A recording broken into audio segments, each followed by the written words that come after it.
Alhamdulillahi ala ihsani wa syukru lahu ala taufiqihi wa amtinani wa asyhadu an la ilaha illallah wahdahu la syarika lahu ta'ziman li sya'ni wa asyhadu anna Muhammadan abduhu wa rasuluhu da'ila ridwani Allahumma salli alaihi wa ala alihi wa ashabihi wa ikhwani.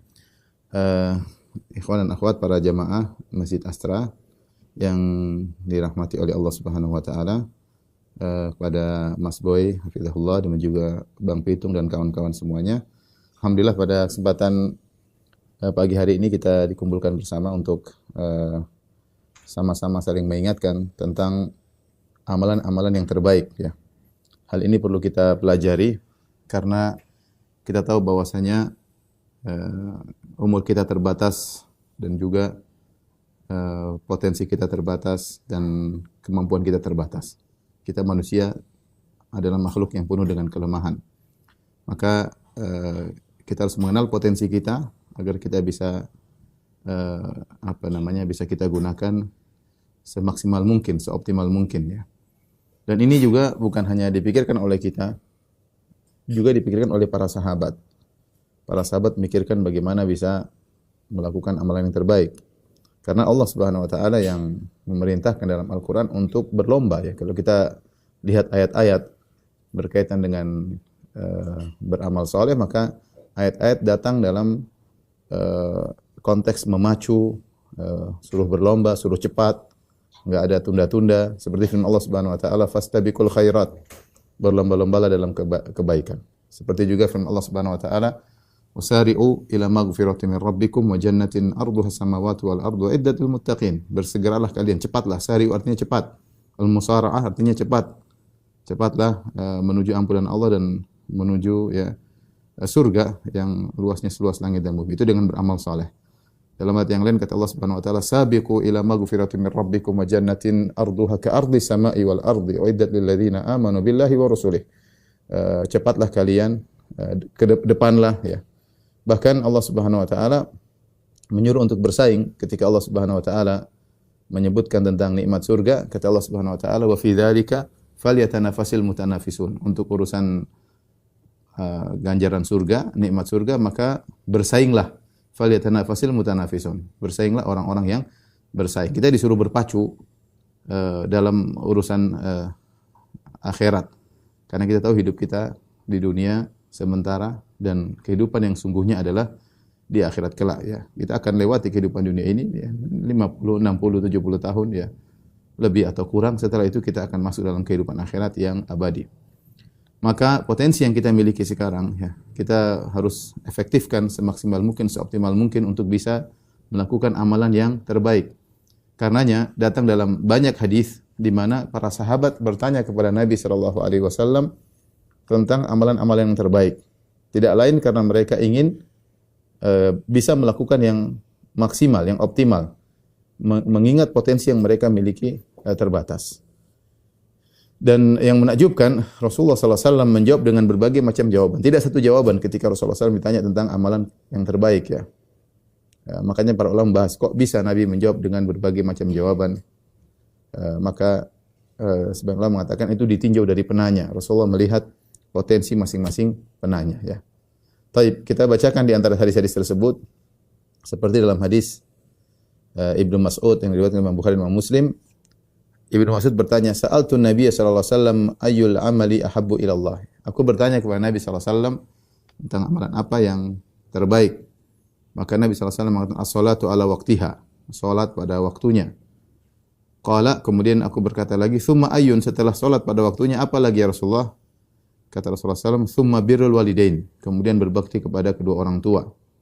Kemudian aku bertanya lagi, "Tsumma ayyun?" Kemudian apa ya Rasulullah? Setelah itu kata Rasulullah SAW, "Al-jihadu fi sabilillah." Jihad di jalan Allah Subhanahu wa taala. Di sini ketika Ibnu Mas'ud bertanya, Rasulullah SAW mengatakan yang terbaik adalah salat pada waktunya, kemudian berbakti kepada orang tua, baru kemudian jihad di jalan Allah Subhanahu wa taala ya. Ini dalam satu konteks. Dalam konteks yang lain, hadis diriwayatkan oleh Imam Nasa'i dan juga Imam Ahmad dan Ibnu Khuzaimah serta Ibnu Hibban dari Abu Umamah Al-Bahili radhiyallahu taala anhu. Sahabat sekarang yang nanya lain lagi. Tadi Ibnu Mas'ud, sekarang Abu Umamah Al-Bahili radhiyallahu anhu, annahu sa'ala Rasulullah sallallahu ayyul amali afdal. Bahwasanya beliau bertanya kepada Nabi sallallahu alaihi wasallam, amalan apa yang terbaik?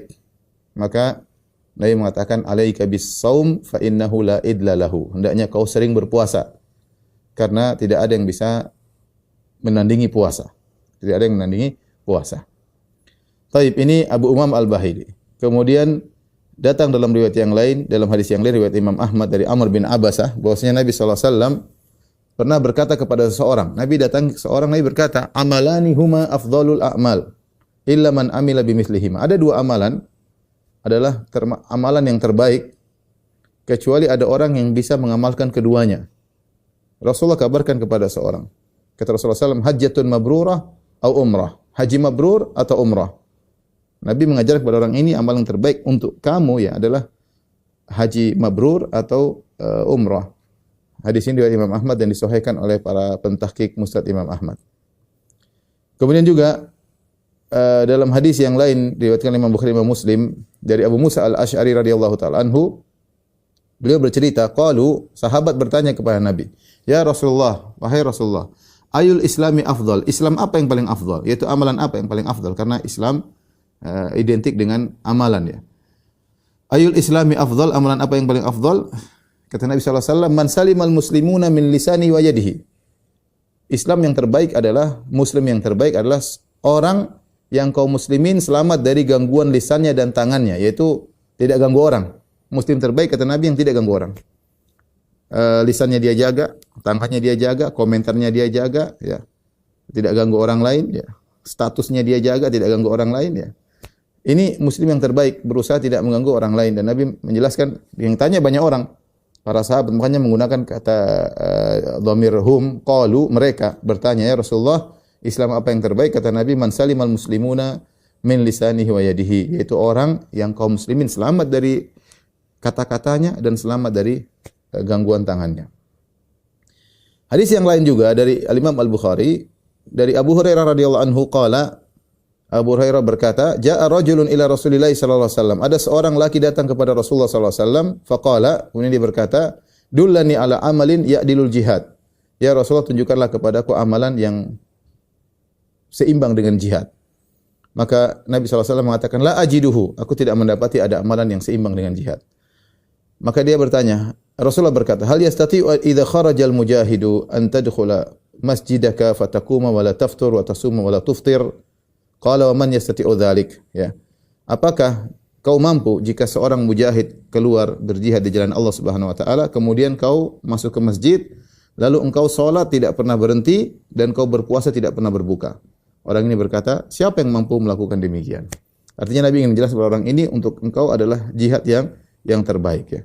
Dalam hadis yang lain juga seperti Rasulullah SAW ketika didatangi oleh seorang, hadis yang masyhur, dia berkata, "Ya Rasulullah, ausini." Ya Rasulullah, berilah wasiat kepadaku ya. Maka Rasulullah SAW berkata, "La taqdab," jangan marah. Dia ingin minta wasiat yang spesial yang bisa dia jadikan pegangan dalam kehidupannya. Faraddada miraran, seakan-akan dia tidak puas, dia ingin sesuatu yang lain, dia berkata, "Ya Rasulullah, ausini, berilah wasiat kepadaku." Rasulullah SAW jawab lagi, "La taqdab," jangan marah. Dia tanya lagi, "Ya Rasulullah, ausini, ya Rasulullah, berilah wasiat kepadaku." Kata Rasulullah SAW, "Jangan marah." Dalam riwayat yang lain juga ada seorang lelaki lain bertanya kepada Nabi, "Ya Rasulullah, dullani ala amalin idza amiltuhu dakhaltul jannah wa la tukthir alayya." Satu lagi bertanya, "Ya Rasulullah, tunjukkanlah kepadaku suatu amalan yang jika aku kerjakan aku masuk surga." Ini amalan terbaik tentunya. Yang aku kerjakan masuk surga, terjamin masuk surga. Tapi jangan banyak-banyak, ya. Potensi terbatas, jangan banyak-banyak. Saya ingin amalan yang saya kerjakan langsung masuk surga. Kata Nabi sallallahu alaihi wasallam, "La taqlaq walakal jannah." Jangan marah, aku masuk surga. Ya. Dalam riwayat yang lain ada seorang bertanya, "Rasulullah, dullani ala amalin ya yubaiduni an ghadabillah." Ya Rasulullah, tunjukkanlah kepada suatu amalan yang menjauhkan aku dari kemurkaan Allah. Kata Nabi sallallahu alaihi wasallam, "La taqdab." Jangan marah, maka kau akan selamat dari kemurkaan Allah Subhanahu wa taala, ya. Demikian juga ketika dalam hadis yang lain mereka bertanya tentang ayun nasi khair wa ayul amali ahabbu ila Allah. Ya Rasulullah, siapa manusia yang paling baik, manusia yang paling dicintai oleh Allah? Kemudian amalan apa yang paling dicintai oleh Allah Subhanahu wa taala? Maka Rasulullah SAW berkata, "Khairun nas anfa'uhum linnas." Manusia yang terbaik adalah yang paling bermanfaat bagi orang lain. Manusia yang terbaik adalah yang paling bermanfaat bagi orang lain. Wa habbul a'mali ila Allah sururun tudkhilu ala qalbi muslim. Dan amalan yang terbaik yang paling dicintai oleh Allah adalah rasa bahagia yang kau masukkan dalam hati seorang muslim. au tatruda anhu ju'an, atau kau hilangkan rasa laparnya, au taqdi anhu dainan, atau kau lunaskan hutang-hutangnya, au takshifa anhu kurba, atau kau hilangkan penderitaannya. Ya. Kemudian Rasulullah SAW berkata, la an amshi ma'a akhi fi hajatihi ahabbu ilayya min an a'takifa fi hadzal masjid syahran. Ya, bahwasanya aku berjalan dengan sahabatku menemani, sekawanku menemani dia untuk memenuhi kebutuhannya, lebih aku sukai daripada aku iktikaf di Masjid Nabawi selama sebulan. Ya. Jadi kalau kita perhatikan dari hadis-hadis tersebut, tadi saya katakan ternyata Rasulullah SAW ketika menjelaskan tentang amal yang terbaik, beliau menjawab dengan berbagai macam jawaban, tidak satu jawaban. Rasul tidak mengatakan yang terbaik adalah birrul walidain, tidak begitu aja. Karena kalau begitu banyak orang yang mungkin orang tuanya sudah enggak ada. Bagaimana dia mengamalkan amal terbaik? Rasulullah SAW juga tidak mengatakan yang terbaik adalah jihad, karena tidak semua kesempatan untuk berjihad. Banyak jihad palsu yang terjadi di sekarang ya, yang tidak sesuai dengan syariat misalnya. Rasulullah juga tidak mengatakan bahwasanya yang terbaik adalah puasa secara mutlak. Ya, karena tidak semua orang mampu untuk berpuasa. Sehingga ternyata jawaban Nabi SAW bervariasi. Inilah yang dibahas oleh para ulama. Kenapa jawaban Nabi menyebutkan banyak varian ya, banyak variasi. Maka dijelaskan oleh para ulama, Rasulullah SAW ketika memberi jawaban tersebut, bisa jadi melihat kondisi penanya, atau melihat kondisi al-mukhatab yang diajak bicara oleh Nabi di hadapan Nabi ini siapa. Contoh, tadi ketika orang datang berkata, ya Rasulullah, sini, berilah wasiat kepadaku. Kata Nabi, jangan marah. Bisa jadi Nabi tahu orang ini suka marah-marah. Sehingga ini yang terbaik bagi dia, karena kalau dia tidak marah akan terbuka banyak kebaikan bagi dia. Kebaikan bagi dia terhadap istrinya, terhadap anaknya, terhadap tetangganya. Nabi melihat kondisi orang ini, maka wasiat yang terbaik buat dia, amal yang terbaik buat dia adalah menahan dirinya jangan sampai marah, ya. Jangan sampai marah. Mungkin kalau yang datang kepada Nabi adalah orang yang sabar, wong Solo yang sabar memang, atau orang mana Kebumen seperti Mas Bang Pitung, ya mungkin Rasulullah enggak bilang jangan marah karena Bang Pitung enggak suka marah ya Bang Pitung, atau kebalikannya. Maka gitu. Jadi situasi beda-beda. Kalau orang yang asalnya dia memang tidak suka marah-marah, maka mungkin Rasulullah SAW wasiatnya kepada yang lain yang dia bisa mengeluarkan potensinya yang lain yang belum dia keluarkan, yang bisa hingga lebih bermanfaat.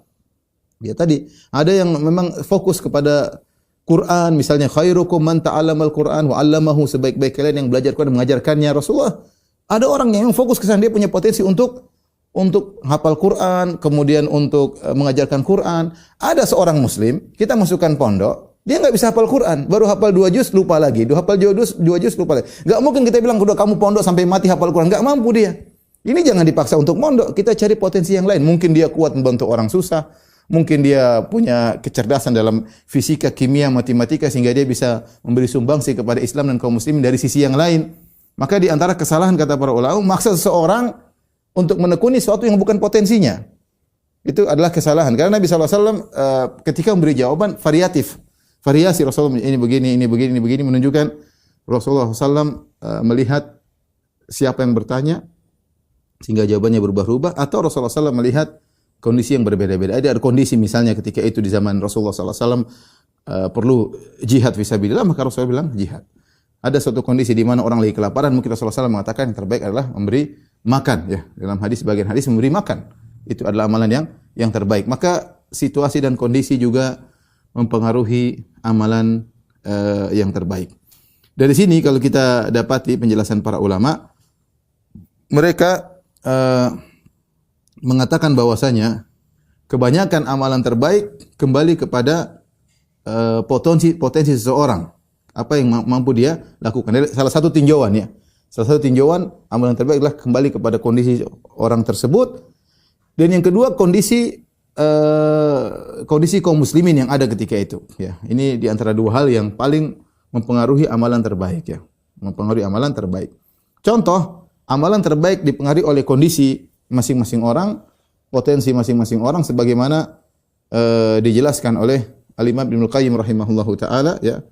Beliau mengatakan ya qad yakunul amalul muayyan afdhalu minhu fi haqqi ghairihi ya. Bisa jadi suatu amal tertentu ya lebih baik pada seseorang namun tidak baik bukan yang terbaik bagi orang lain ya. Ya, contoh ya. Beliau berkata misalnya, "Fal ghani alladhi lahu malun katsir wa nafsuhu la tasmah bi badli syai'in minhu fa sadaqatu wa itharu afdalu lahu min qiyamil lail wa siyamin nahar nafilah." Ada orang kaya yang ternyata dia agak pelit, maka apa yang terbaik bagi dia? Amalan yang terbaik bagi dia adalah dia disuruh sedekah. Jangan kita bilang, "Oh, Pak, yang terbaik Bapak salat malam. Yang terbaik Bapak puasa." Oh, tambah pelit dia puasa tidak mau malah pelit, makan kemudian hemat ya. Kemudian dia hanya salat malam sementara dia punya harta yang banyak dan dia pelit. Maka yang terbaik bagi dia, kalau kita tahu dia ini pelit, kita bilang terbaik bagi Anda adalah bersedekah karena dia harus melawan nafsunya yang pelit terhadap hartanya. Ini contoh kata Ibnu Qayyim rahimahullahu taala. Contoh beliau berkata lagi, ya. Al-alim alladhi qad arafa sunnah wal halal wal haram wa turkal khair wasyarr mukhalatatuhu linnas wa ta'limuhum wa nussuhum fi dinihim afdalu min i'tizali wa tafrighi waqtihi lis-salat wa qiraatil Qur'an wa tasbih. Seorang yang alim yang dia mengerti tentang sunnah-sunnah Nabi sallallahu alaihi wasallam, dia mengerti tentang hukum-hukum fikih halal dan haram, dia tahu jalan-jalan kebaikan dan tahu tentang bahaya-bahaya jalan-jalan keburukan, maka yang terbaik bagi dia adalah bercampur dengan masyarakat, mengajarkan ilmu kepada mereka, menasihati mereka, lebih baik daripada dia bersendirian kemudian dia salat, baca Quran doang, bertasbih. Lebih baik dia ngajarin orang. Ya. Sebaliknya ada orang yang tidak pandai mengajarkan ilmu agama, lebih baik dia baca Quran. Ya, lebih baik. Jadi beda-beda antara satu dengan yang lain. Bahkan beliau berkata, "Wa waliyul amr alladzi qad nasabahu Allah lil hukmi baina ibadihi." Seorang penguasa yang Allah telah berikan kekuasaan kepada dia untuk memberi hukum di antara hamba-hamba Allah, julusuhu sa'atan lin nadhar fil madzalim wa insafil mazlum min adh-dhalim wa iqamatil hudud wa nasril muhiq wa qamil mubtil afdalu min ibadati sinina min ghairihi. Seorang penguasa yang dia berilmu, yang dia ditugaskan untuk melihat bagaimana kondisi masyarakat, dia duduk hanya sebentar kata Ibnu Qayyim. Dia duduk sebentar untuk mengurusin urusan masyarakat, menolong orang yang dizalimi, kemudian menghukum orang yang berbuat zalim, ya, menegakkan syariat Allah Subhanahu wa taala, menolong orang yang di atas kebenaran, menghukum orang yang di atas kebatilan. Afdalu min ibadati sinina min ghairihi. Itu lebih afdal daripada ibadah orang lain yang bertahun-tahun, ya. Karena berkaitan dengan kemaslahatan umat. Makanya Ibnu Taimiyah pernah berkata bahwasanya al-imamul adil afdalul mujahidin fi zamanihi. Imam yang adil, penguasa yang adil, ya, adalah orang mujahid yang terbaik di zamannya, ya, di zamannya. Taib, ini semua ikhwan dan akhwat yang dirahmati Allah Subhanahu wa taala, para sahabat Masjid Asra yang dirahmati Allah Subhanahu wa taala, menunjukkan kepada kita bahwasanya di antara faktor yang menjadikan amalan terbaik adalah faktor masing-masing orang tersebut. Ini dilihat oleh syariat. Satu dengan yang lainnya berbeda amalan terbaik bagi dia. Yang kedua, di antara faktor yang dilihat oleh syariat menjadikan amalan terbaik adalah kebutuhan kaum muslimin terhadap dirinya.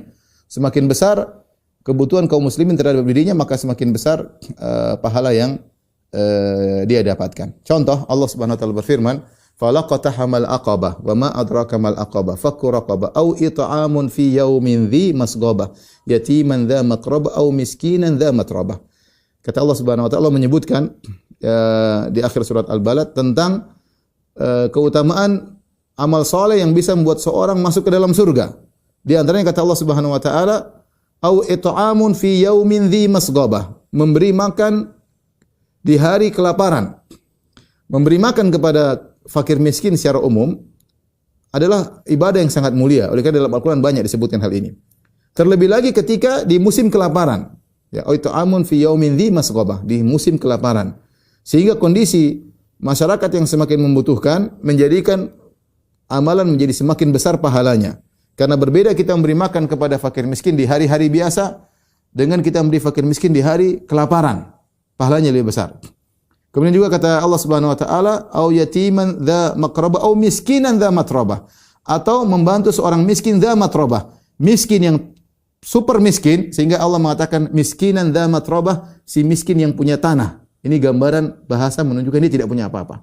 Dia hanya punya tanah, ya. Ini berbeda kita bantu si miskin yang hanya punya tanah dengan si miskin yang mungkin punya sebagian perabot. Artinya semakin orang yang kita bantu semakin sulit, maka pahala kita semakin besar. Pahala kita semakin besar. Dari sini karena kita ingin mengajak para kaum muslimin untuk membantu kaum muslimin yang lainnya dari sisi donor darah ya, mengingat kebutuhan darah bagi kaum muslimin sekarang sangat tinggi ya, seperti tadi dijelaskan oleh Mas Boy dan juga Bang Pitung. Maka saya ingatkan di antara amalan terbaik adalah membantu orang lain terutama ketika mereka dalam kebutuhan yang mendesak. Karenanya di antara kesalahan sebagian orang memandang bahwasanya ibadah itu hanyalah hubungan antara seorang dengan Rabbul Alamin, dengan Allah Subhanahu wa taala. Padahal ibadah yang diperintahkan oleh Allah juga adalah bagaimana Anda berbuat baik kepada sesama kaum muslimin. Bagaimana Anda berinteraksi, bersosial kepada sesama manusia secara umum dan sesama kaum muslimin secara khusus. Ya. Makanya dalam Al-Quran banyak sekali ayat-ayat yang menyuruh kita untuk berbuat baik kepada orang lain. Ya. Kalau saya mau sebutkan banyak sekali. Ya. Ayat tentang disuruh untuk berbuat baik kepada kerabat, berbuat baik kepada anak yatim, berbuat baik kepada ibnu sabil, kepada orang miskin, banyak sekali ayatnya. Ayat suruh anfiku, berinfak, banyak sekali dalam Al-Quran, banyak. Wa anfiqu ya, yunfiquna mimma razaqna, mereka berinfak dari apa yang kami berikan, banyak sekali dalam Al-Quran. Menunjukkan kepedulian Islam terhadap masyarakat yang dalam kondisi sulit sangat banyak dalam Al-Quran. Contoh misalnya kata Allah Subhanahu wa taala, la khaira fi katsirin min najwahum illa man amara bi sadaqatin aw ma'rufin aw islahin bainan nas. Wa may yaf'al dzalika ibtigha'a mardatillahi fasawfa nu'tihi ajran 'azima. Kata Allah, tidak ada kebaikan kepada kebanyakan bisik-bisik yang terjadi di antara manusia. Illa man amara bi sadaqah. Tetapi ada kebaikan yang Allah anggap itu suatu kebaikan besar, yaitu man amara bi sadaqah, orang yang menyuruh untuk bersedekah. Sedekah berarti yang bantu orang susah. Illa man amara bi sadaqatin, ya. Kemudian atau berbuat islah di antara manusia atau beramar ma'ruf nahi munkar. Kemudian kata Allah Subhanahu wa taala, wa may yaf'al dzalika bitigha'a mardatillah. Barang siapa yang melakukan hal tersebut dalam rangka mencari keridhaan Allah, jadi syaratnya harus ikhlas. Fasawfa nu'tihi ajran 'azima. Kami akan berikan kepada dia ganjaran yang besar. Kami akan berikan dia ganjaran yang besar. Kenapa? Karena membantu orang lain. Saya katakan tadi ayat terlalu banyak. Makanya di antara tingkatan yang tertinggi dalam tingkatan kaum muslimin, yang pertama muslim, kemudian mukmin, yang ketiga muhsin. Muhsin. Di antara makna muhsin yaitu engkau beribadah kepada Allah seakan-akan engkau dilihat oleh Allah Subhanahu wa taala, dan di antara makna muhsin adalah orang berbuat baik kepada orang lain. Makanya ketika para ulama tafsir menafsirkan innallaha yuhibbul muhsinin wallahu yuhibbul muhsinin, Allah mencintai orang-orang berbuat ihsan. Ya. Lilladzina ahsanul husna wa ziyadah, bagi orang berbuat ihsan. Ihsan ini ada dua maknanya. Dia beribadah kepada Allah seakan-akan Allah melihat dia, dan juga dia berbuat baik kepada orang lain. Ya, inna rahmatallahi qaribun minal muhsinin. Sungguhnya rahmat Allah dekat dengan orang-orang yang berbuat ihsan. Wa ahsinu, berbuatlah ihsan. Innallaha yuhibbul muhsinin. Allah mencintai orang berbuat ihsan. Ihsan apa? Beribadah dengan ikhlas akan Allah melihat dia. Yang kedua, dia berbuat baik kepada sesama manusia. Dan ini banyak dalam Al-Quran. Bagaimana pujian terhadap orang yang muhsin. Dan itulah kebiasaan para anbiya dan para sahabat.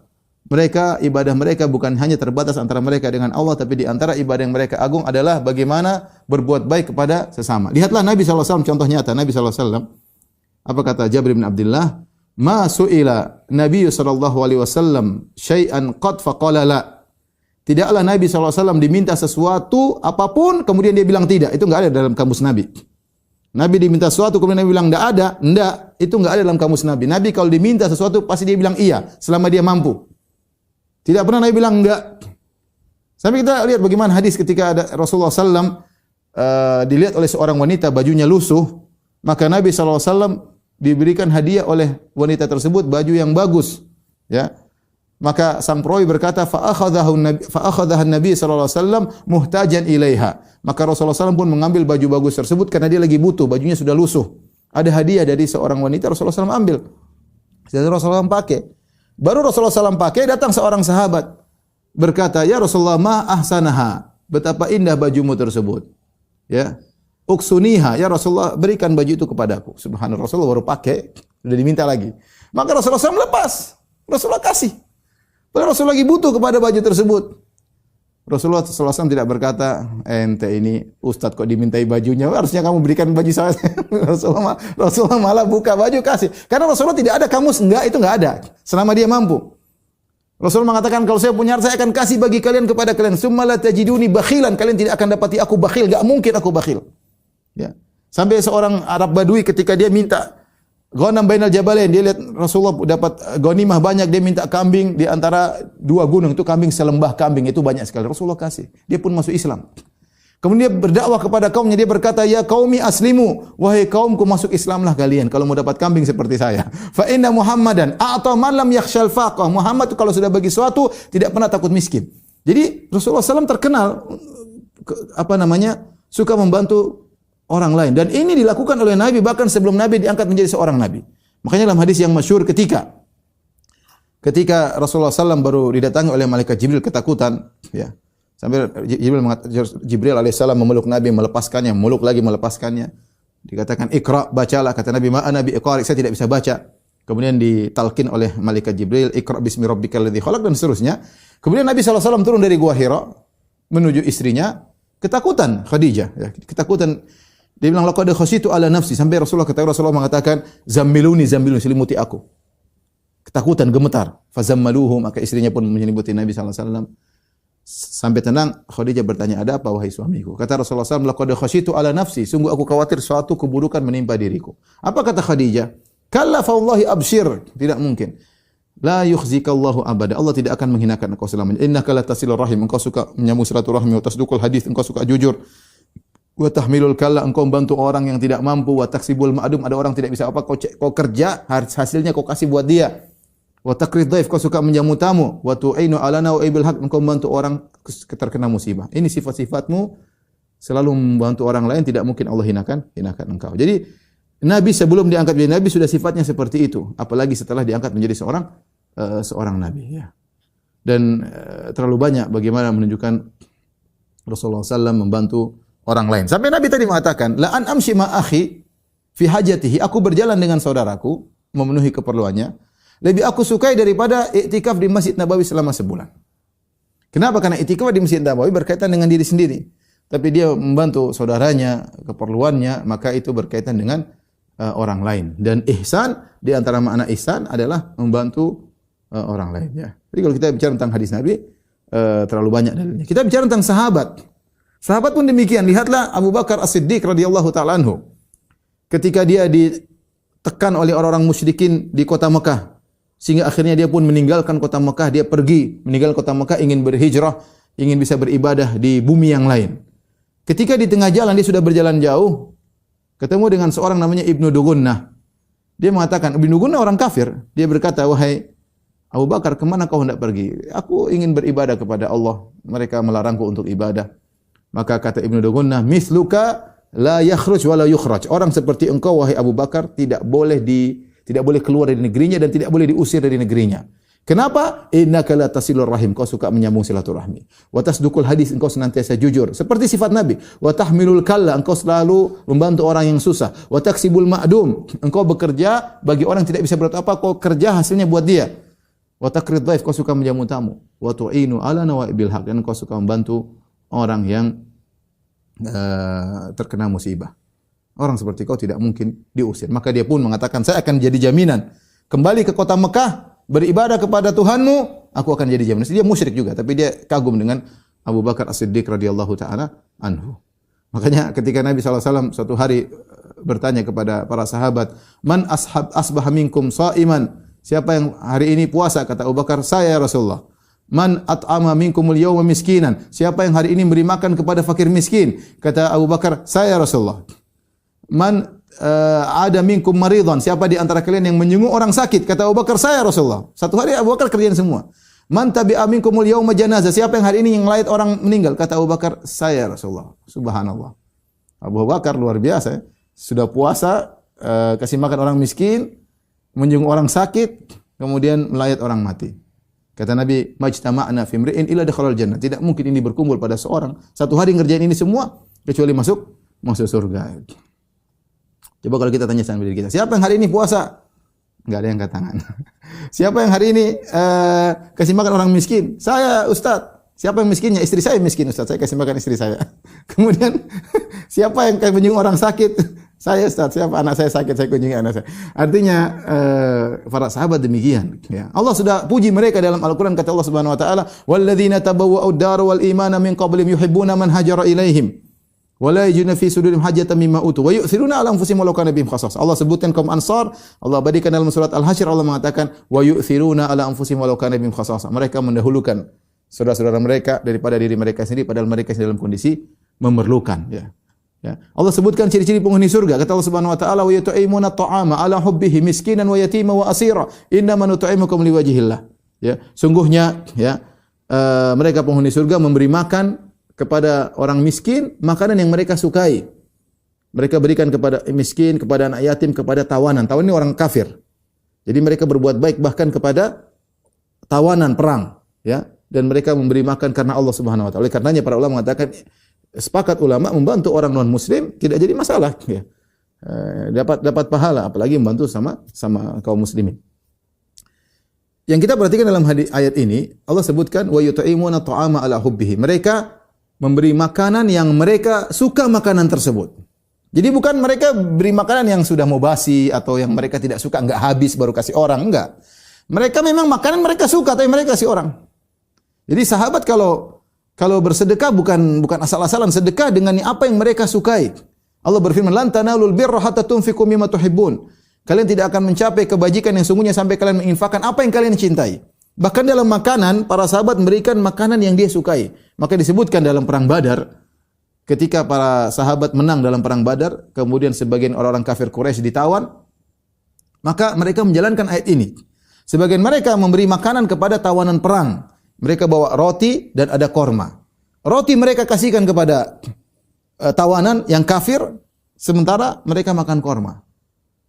Jelas roti lebih enak daripada korma. Sampai yang tawanan tersebut merasa malu, bagaimana kami tawanan perang, kami makan roti sementara yang kasih makan korma, dan itu dipraktikkan oleh para sahabat.